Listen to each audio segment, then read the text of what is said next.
In this video, I want to go over some calculus that will be very useful to us in the coming semester. In particular, I want to talk about partial derivatives and something that can be built from partial derivatives, namely the gradient, which is a sort of three-dimensional vector derivative. Okay, so to talk about partial derivatives, let's consider a function f that is a function not only just say of x, but also of y and z. So this is a function of three co-independent variables, and let's say it has this form. So this is basically a mishmash of x, y, and z, and two constants, which we'll call a and b.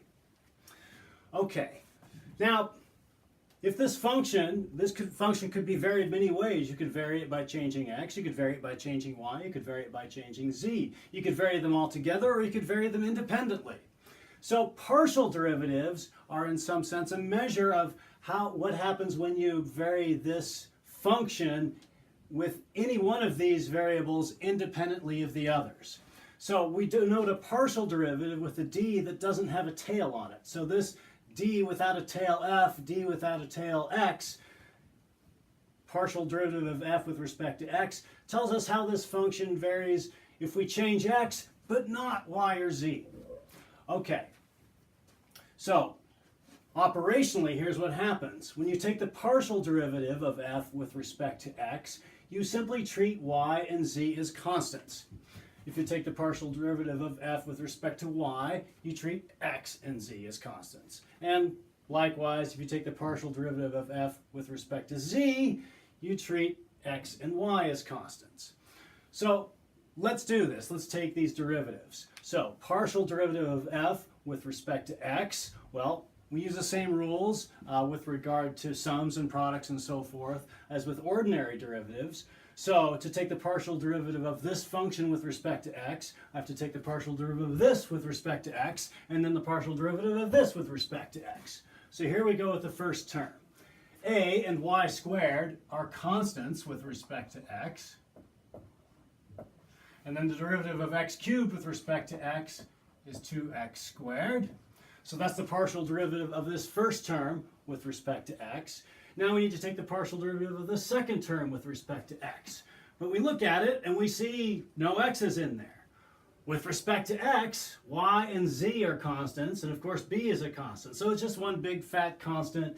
Derivative of constant with respect to x is 0. Great. So that's the partial derivative of f with respect to x. We can now take the partial derivative of f with respect to y.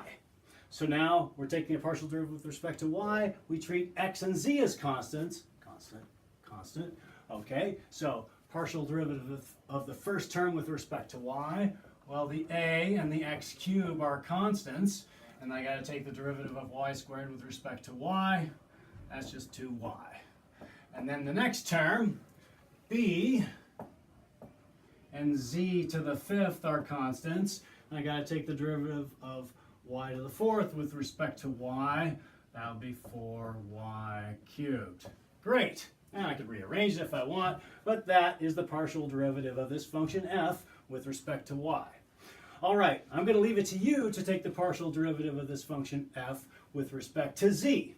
So pause the video, take a moment to work it out, and then restart the video and I'll show you the answer. Okay, you've restarted the video. If we take the partial derivative of f with respect to z and make it look nice, this is the result. Okay, now, partial derivatives are useful in their own right, but they're also very important as part of something known as a gradient. So this thing, this downward pointing triangle in front of an f, this means the gradient of f. The gradient of f, first of all, let's notice what it is. It's a vector.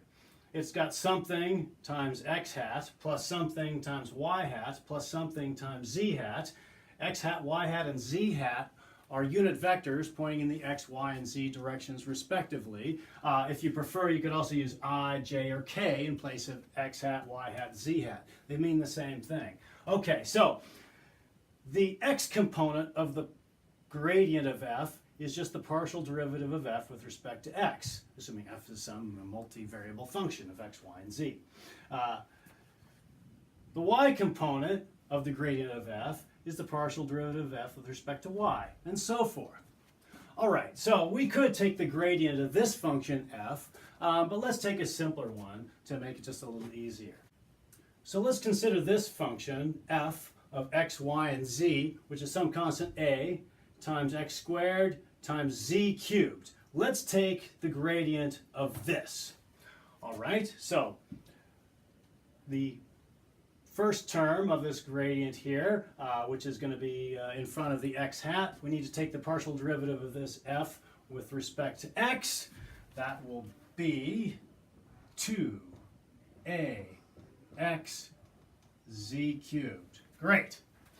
Now, this term of the gradient, this term right here, we need to take the partial derivative of f with respect to y, but there are no y's in there, so with respect to y, all of this is a constant, so partial f with respect to y, big fat 0.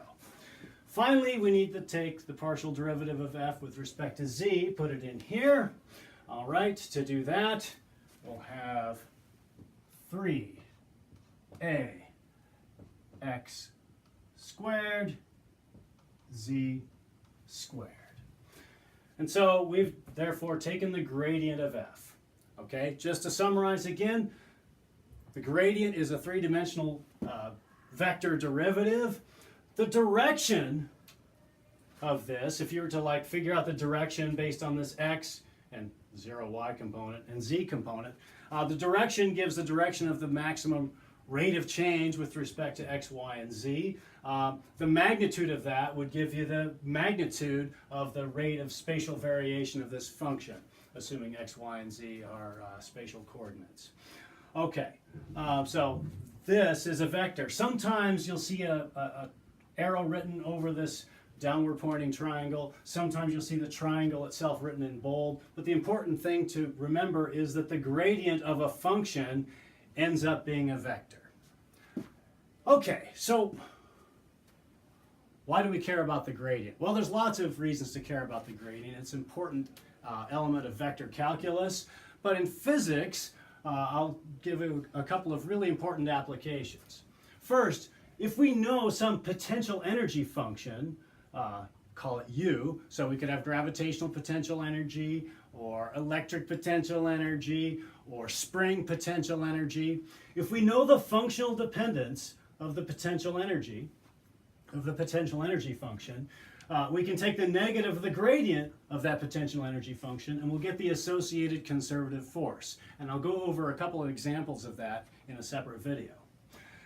In the study of electrostatics, if we know something called the electric potential, that is, if we know how the electric potential function varies in space, we can take the negative of the gradient of the electric potential function and get some vector quantity known as the electric field.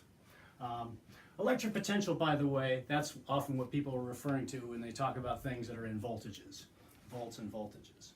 All right, so we have a couple of important applications of the gradient. The gradient and partial derivatives are important in their own right. So hopefully you found this short summary useful.